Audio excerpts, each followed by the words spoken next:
Did you know that whenever you're in a difficult situation, you have an inner wisdom and intuition that you can tap into for help?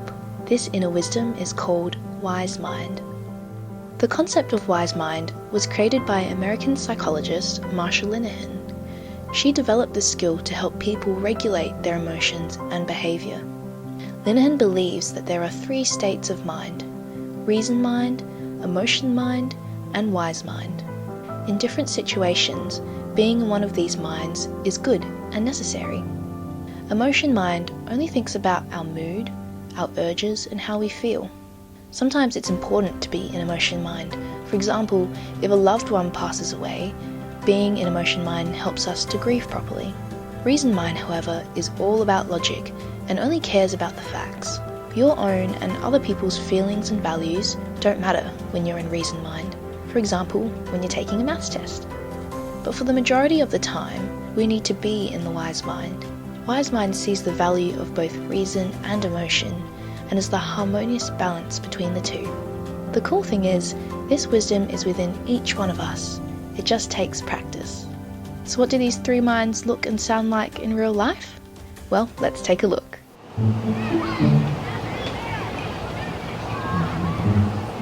I'm really excited for lunch. What do you reckon you're going to get today? Probably just a pie. Luke. Oh, Wow, what a lineup.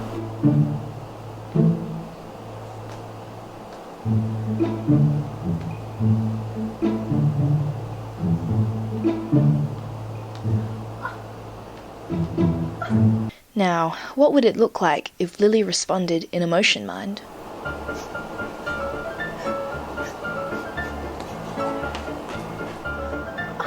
Oi, excuse me, what do you think you're doing? Hello? You can't just cut in the line, that is so not cool. Oi, excuse me. Yikes. What would it look like if Lily responded in reason mind?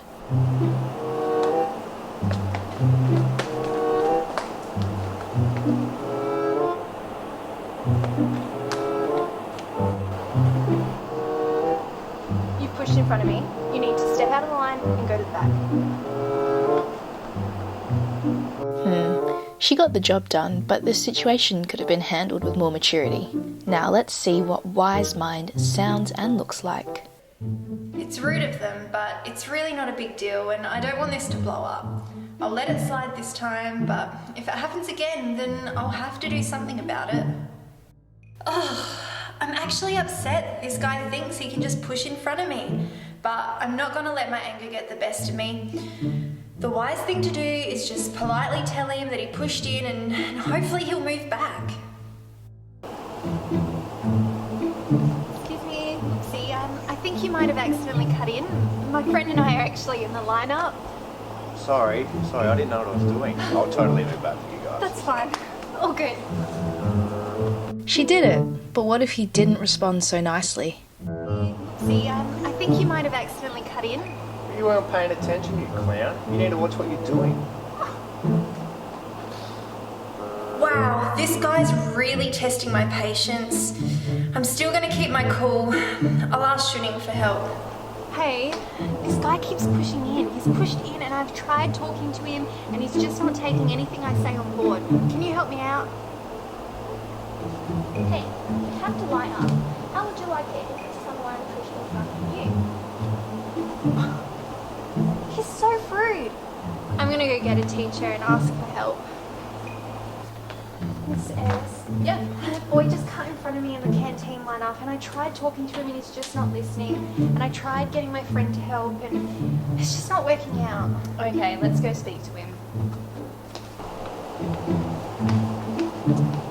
Hello there. Lily's come up to me and said that you pushed in front of her in the line. Is that correct? Yeah, I did do that. Alright, and what do you think the wise thing would be to do in this situation? Probably go back to the back of the line, maybe go back to the front. Yeah, good choice. Thank you. No worries.